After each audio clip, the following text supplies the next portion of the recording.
Hello friends, welcome back to the my channel. आज हम इस वीडियो में बीपीएससी टीआरई 4.0 का 20 महत्वपूर्ण प्रश्नों को सॉल्व करेंगे। सेट नंबर है 14। इससे पहले ऑलरेडी 13 सेट करा दिया गया है, जिसका लिंक आप डिस्क्रिप्शन बॉक्स में देख सकते हैं या फिर प्लेलिस्ट में चेक कर सकते हैं। तो चलिए फिर हम लोग स्टार्ट करते हैं आज का पहला प्रश्न से। आज का पहला प्रश्न है, मृत मछली से निकलने वाली दुर्गंध किन यौगिकों के कारण होती है? ऑप्शन दिए हुए हैं अमीनो यौगिक, एल्डिहाइड यौगिक, सल्फर यौगिक, उपरोक्त में से एक से अधिक या फिर उपरोक्त में से कोई नहीं। तो इसका जो करेक्ट आंसर हो जाएगा वो होगा ऑप्शन नंबर ए, अमीनो यौगिक। मृत मछली से निकलने वाली दुर्गंध अमीनो यौगिक के कारण होती है, आप ये याद रख सकते हैं। और अमीनो यौगिक वे अणु हैं जिनमें एमीन NH2 तथा कार्बोक्सिलिक COOH दोनों ही ग्रुप पाए जाते हैं, आप ये इतना याद रख सकते हैं। अब हम लोग बढ़ते हैं नेक्स्ट क्वेश्चन नंबर की ओर। क्वेश्चन नंबर 2 है, बायोगैस के मुख्य घटक कौन है? हाइड्रोजन, मीथेन, ब्यूटेन, उपरोक्त में से एक से अधिक, उपरोक्त में से कोई नहीं। तो बायोगैस का मुख्य घटक मीथेन है। सो इसका जो करेक्ट आंसर हो जाएगा वो होगा ऑप्शन नंबर बी, मीथेन। और आप ये याद रख सकते हैं कि बायोगैस एक नवीकरणीय ऊर्जा संसाधन है, ऊर्जा स्रोत है।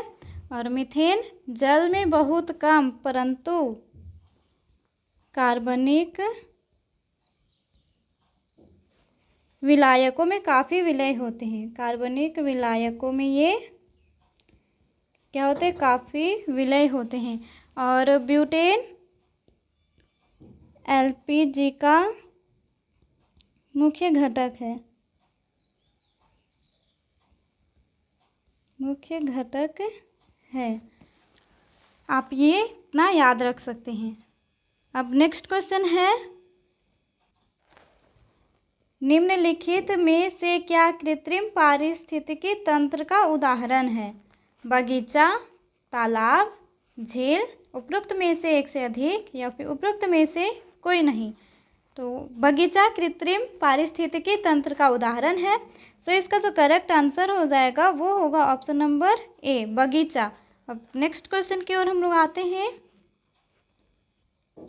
क्वेश्चन नंबर 4 है, निम्नलिखित में से कौन प्राणी जगत के संधिपाद प्राणी यानी अर्थोपोडा समूह से संबंधित नहीं है? तितली, तिलचट्टा, मकड़ी, उपरोक्त में से एक से अधिक या फिर उपरोक्त में से कोई नहीं। तो हम यहाँ पे देख सकते हैं कि ये जो तितली है, फिर तिलचट्टा है और मकड़ी, ये सभी अर्थोपोडा समूह से संबंधित है। और साथ ही साथ एक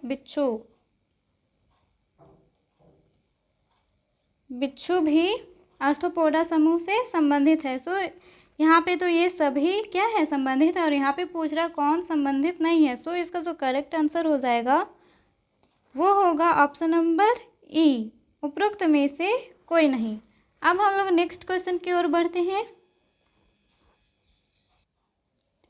क्वेश्चन नंबर 5 है, निम्नलिखित में से किस तत्व की परमाणु त्रिज्या सबसे अधिक है? और यहाँ ऑप्शन है लिथियम, नाइट्रोजन, बेरिलियम, उपरोक्त में से एक से अधिक या फिर उपरोक्त में से कोई नहीं। तो इसका जो करेक्ट आंसर हो जाएगा वो होगा ऑप्शन नंबर ए, लिथियम। और आप ये याद रख सकते हैं कि आवर्त में बाएं से दाएं जाने पर परमाणु त्रिज्या का मान घटता है। कहाँ से? तो बाएं से दाएं जाने पर क्या होता है कि परमाणु की त्रिज्या का मान घटता है, कि त्रिज्या का मान घटता है। और ऊपर से नीचे जाने पर परमाणु त्रिज्या का मान यहाँ पे क्या होता है? ये परमाणु त्रिज्या का मान बढ़ता है। आप ये इतना याद रख सकते हैं। और परमाणु दूसरे आवर्त के तत्वों के परमाणु त्रिज्या का क्रम क्या होता है? वो पहले में लिथियम, फिर beryllium, boron, carbon, nitrogen, oxygen and then fluorine. यह आप इतना याद रख सकते हैं। सबसे पहले निम्नलिखित में से किस तत्व की परमाणु त्रिज्या सबसे अधिक होती है? तो सबसे अधिक किसकी होती है? लिथियम की होती है। और जब हम लोग बाएं से दाएं ओर जाएंगे तो परमाणु की त्रिज्या का मान जो होता है वो घटता है, और वर्ग में ऊपर से नीचे जाते हैं तो जो परमाणु त्रिज्या का मान है वो बढ़ता है। हम लोग नेक्स्ट क्वेश्चन की ओर आते हैं। क्वेश्चन नंबर 6 है। क्वेश्चन नंबर 6 है, वह अम्ल कौन है जो चींटी के डंक में प्राकृतिक रूप से पाए जाते हैं? यहाँ ऑप्शन है मेथेनोइक अम्ल, लैक्टिक अम्ल, ऑक्सैलिक अम्ल, उपरोक्त में से एक से अधिक या उपरोक्त में से कोई नहीं। मेथेनोइक अम्ल चींटी के डंक में प्राकृतिक रूप से पाया जाने वाला अम्ल है। सो इसका जो करेक्ट आंसर हो जाएगा वो होगा ऑप्शन नंबर ए, मेथेनोइक अम्ल। और आप ये याद रख सकते हैं कि मेथेनोइक अम्ल या फॉर्मिक अम्ल का जो रासायनिक सूत्र होता है वो होता है HCOOH। आप ये इतना याद रख सकते हैं। अब हम लोग बढ़ते हैं नेक्स्ट क्वेश्चन नंबर की ओर। क्वेश्चन नंबर 7 है, यक्ष्मा रोग पैदा करने वाला मुख्य कारक कौन है? यहाँ ऑप्शन दिए हुए हैं mycobacterium, aspergillus, option number C है रैप्डोवायरस, ऑप्शन नंबर डी है उपरोक्त में से एक से अधिक या फिर उपरोक्त में से कोई नहीं। तो यहाँ पे यक्ष्मा रोग माइकोबैक्टीरिया ट्यूबरक्लोसिस नामक जीवाणु द्वारा होता है। तो इसका करेक्ट आंसर हो जाएगा ऑप्शन नंबर ए। और इसका जो प्रभावी अंग है वो कौन कौन से होते हैं? हड्डी, मस्तिष्क, फेफड़ा, यकृत आदि प्रभावित अंग होते हैं। अब हम लोग बढ़ते हैं नेक्स्ट क्वेश्चन नंबर 8 की ओर। और यहाँ क्वेश्चन नंबर 8 है, बाह्य अंतरिक्ष में किसी अंतरिक्ष यात्री को आकाश कैसा दिखाई देगा? सफ़ेद, काला, नीला, उपरोक्त में से एक से अधिक या उपरोक्त में से कोई नहीं। तो बाह्य अंतरिक्ष में किसी अंतरिक्ष यात्री को आकाश काला दिखाई देता है। सो इसका करेक्ट आंसर हो जाएगा ऑप्शन नंबर बी। और काला क्यों दिखाई देता है इसका कारण आप कमेंट में करेंगे, ठीक है, कमेंट में। अब हम लोग नेक्स्ट क्वेश्चन नंबर की ओर बढ़ते हैं। क्वेश्चन नंबर है 9, दौड़ के दौरान धावक का गुरुत्व केंद्र कहाँ होता है? यहाँ ऑप्शन दिए हुए हैं उसके पैरों के आगे, उसके पैरों के पीछे, शरीर के मध्य में, उपरोक्त में से एक से अधिक या फिर उपरोक्त में से कोई नहीं होगा। तो दौड़ के दौरान धावक का गुरुत्व केंद्र शरीर के मध्य होता है। तो इसका जो करेक्ट आंसर हो जाएगा वो ऑप्शन नंबर सी होगा, शरीर के मध्य में। और आप ये याद रख सकते हैं, पृथ्वी जिस बल से किसी वस्तु को अपनी ओर आकर्षित करती है उसे हम लोग कहते हैं गुरुत्व बल।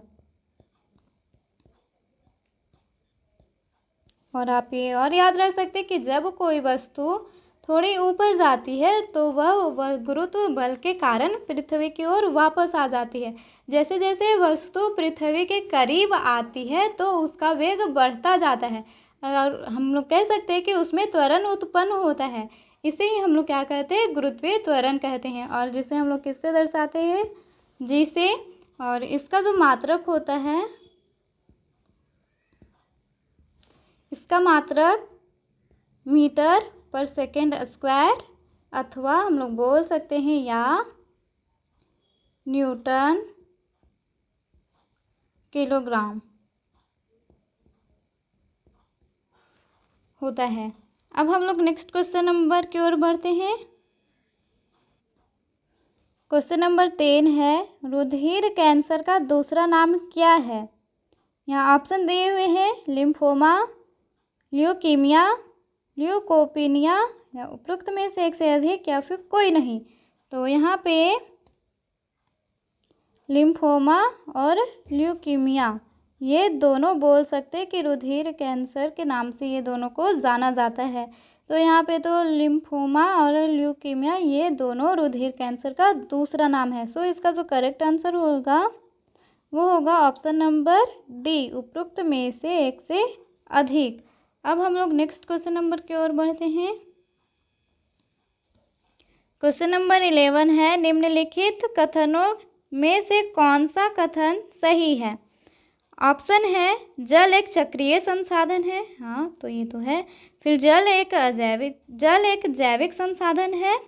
ऑप्शन नंबर सी है जल की केवल एक ही अवस्था होती है, ऐसा तो पॉसिबल है ही नहीं। और ऑप्शन नंबर डी है उपरोक्त में से एक से अधिक या फिर उपरोक्त में से कोई नहीं। तो यहाँ जल एक चक्रीय संसाधन है और यह कथन क्या है? सत्य है कि जल एक चक्रीय संसाधन है और जल की तो केवल एक ही अवस्था नहीं बल्कि जल की 3 अवस्थाएं होती हैं और जल एक अजैविक संसाधन है।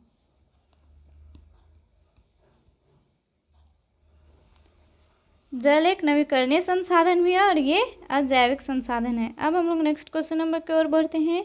क्वेश्चन नंबर 12 है, किसी तालाब के तल में पाए जाने वाले अपघटकों के उदाहरण कौन हैं? जेलीफिश, कशाभिका, पादप प्लवक, उपरोक्त में से एक से अधिक या उपरोक्त में से कोई नहीं। तो कशाभिका तालाब के तल में पाए जाने वाला अपघटकों का उदाहरण है। सो इसका करेक्ट आंसर हो जाएगा ऑप्शन नंबर बी, कशाभिका। अब हम लोग नेक्स्ट क्वेश्चन नंबर की ओर बढ़ते हैं। क्वेश्चन नंबर 13 है, टमाटर में कौन सा अम्ल पाया जाता है? ऑप्शंस हैं ऑक्जेलिक अम्ल, ऑप्शन बी है लैक्टिक अम्ल, ऑप्शन नंबर सी है सिट्रिक अम्ल या फिर एक से अधिक या उपरोक्त में से कोई नहीं। तो यहाँ पे जानते हैं कि टमाटर में कौन सा अम्ल पाया जाता है? ऑक्जेलिक अम्ल पाया जाता है। और लैक्टिक अम्ल किस में पाया जाता है? ये दही में पाया जाता है। और खट्टे फलों में जैसे नींबू, संतरा आदि ये सभी फलों में सिट्रिक अम्ल पाया जाता है। अब हम लोग नेक्स्ट क्वेश्चन नंबर की ओर बढ़ते हैं। क्वेश्चन नंबर 14 है, निम्नलिखित में से कौन सा संघ आर्थ्रोपोडा समुदाय का नहीं है? ऐसा क्वेश्चन हम लोग एक बार और ऊपर में कर चुके हैं, तो चलिए हम लोग एक बार और फिर से देख लेते हैं इसका कौन सा करेक्ट आंसर होगा कि यहाँ पे पूछा जा रहा है कौन सा संघ आर्थ्रोपोडा समुदाय का नहीं है। तो मैं उस समय बताई थी कि तिलचट्टा, बिच्छू, फिर मकड़ी और ये सभी क्या हैं? आर्थ्रोपोडा समुदाय के हैं। सो इसका जो करेक्ट आंसर हो जाएगा वो होगा ऑप्शन नंबर डी, घोंघा। घोंघा आर्थ्रोपोडा समुदाय का संघ नहीं है। तो आप मुझे कमेंट करके बताइएगा कि ये घोंघा कौन से समुदाय का संघ है, ठीक है? तो मैं यहाँ लिख देती हूँ कि इसका आंसर आप लोगों को क्या करना है, कमेंट करना है। अब हम लोग बढ़ते हैं नेक्स्ट क्वेश्चन नंबर की ओर। क्वेश्चन नंबर 15 है, निम्नलिखित में से कौन सा भाग टीबी से प्रभावित होता है? ऑप्शंस हैं हड्डी, ऑप्शन बी है मस्तिष्क, ऑप्शन सी है फेफड़ा, ऑप्शन डी है उपरोक्त में से एक से अधिक या फिर उपरोक्त में से कोई नहीं। तो प्रभावित अंग जो टीबी से प्रभावित होते हैं वो हड्डी, फिर मस्तिष्क, फेफड़ा ये सभी होते हैं। सो इसका करेक्ट आंसर हो जाएगा उपरोक्त में से एक से अधिक। अब हम लोग नेक्स्ट क्वेश्चन नंबर की ओर बढ़ते हैं। क्वेश्चन नंबर 16 है, लेमिनेरिया नामक शैवाल से क्या प्राप्त किया जाता है? ऑप्शंस हैं प्रोटीन, आयोडीन, वसा या फिर उपरोक्त में से एक से अधिक या कोई नहीं। तो लेमिनेरिया नामक शैवाल से आयोडीन प्राप्त किया जाता है। सो इसका जो करेक्ट आंसर हो जाएगा वो होगा ऑप्शन नंबर बी, आयोडीन। अब हम लोग नेक्स्ट क्वेश्चन नंबर की ओर आते हैं। क्वेश्चन नंबर 17 है, प्रोटोजोआ का उदाहरण है। ऑप्शन है तिलचट्टा, घोंघा, अमीबा, उपरोक्त में से एक से अधिक या उपरोक्त में से कोई नहीं। तो अमीबा प्रोटोजोआ का उदाहरण है, सो इसका करेक्ट आंसर हो जाएगा ऑप्शन नंबर सी, अमीबा। और ये जो तिलचट्टा है वो किसका उदाहरण है? तिलचट्टा ये आर्थ्रोपोडा का उदाहरण है।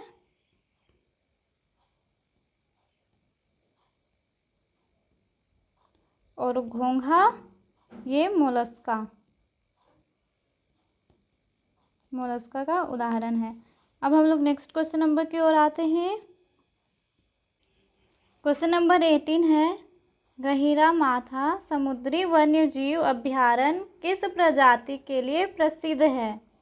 ऑप्शंस हैं गिलहरी के लिए, कछुआ के लिए, खरगोश के लिए, उपरोक्त में से एक से अधिक या फिर उपरोक्त में से कोई नहीं। तो गहिरा माथा समुद्री वन्यजीव अभयारण्य ये उड़ीसा में है और यह कछुआ प्रजाति के लिए प्रसिद्ध है। सो इसका जो करेक्ट आंसर हो जाएगा वो ऑप्शन नंबर बी होगा, कछुआ। अब हम लोग नेक्स्ट क्वेश्चन नंबर की ओर आते हैं। क्वेश्चन नंबर 19 है, हाथी परियोजना का प्रारंभ किस वर्ष किया गया? ऑप्शंस हैं 1992 में, 1995 में, 1990 में, 1991 में या उपरोक्त में से कोई नहीं। तो हाथी परियोजना का प्रारंभ वर्ष 1992 में झारखंड के सिंहभूम जिले में किया गया था। सो इसका जो करेक्ट आंसर हो जाएगा वो होगा ऑप्शन नंबर ए, 1992 में। अब नेक्स्ट क्वेश्चन नंबर की ओर आते हैं। क्वेश्चन नंबर 20 है, संगाई हिरन कहाँ पाए जाते हैं? मणिपुर में, सिक्किम में, असम में, उपरोक्त में से एक से अधिक या उपरोक्त में से कोई नहीं। तो संगाई हिरन मणिपुर में पाए जाते हैं। सो इसका जो करेक्ट आंसर हो जाएगा वो होगा ऑप्शन नंबर ए, मणिपुर। तो आज हम लोग 20 क्वेश्चंस को सॉल्व कर चुके हैं और मैंने आपको 2 क्वेश्चंस का जो आंसर है वो कमेंट करने के लिए कहा है। तो आप ये मत भूलिएगा, आप ज़रूर से ज़रूर कमेंट कीजिएगा। और अब हम लोग मिलते हैं नेक्स्ट वीडियो में। सो इसके लिए बाय, थैंक यू।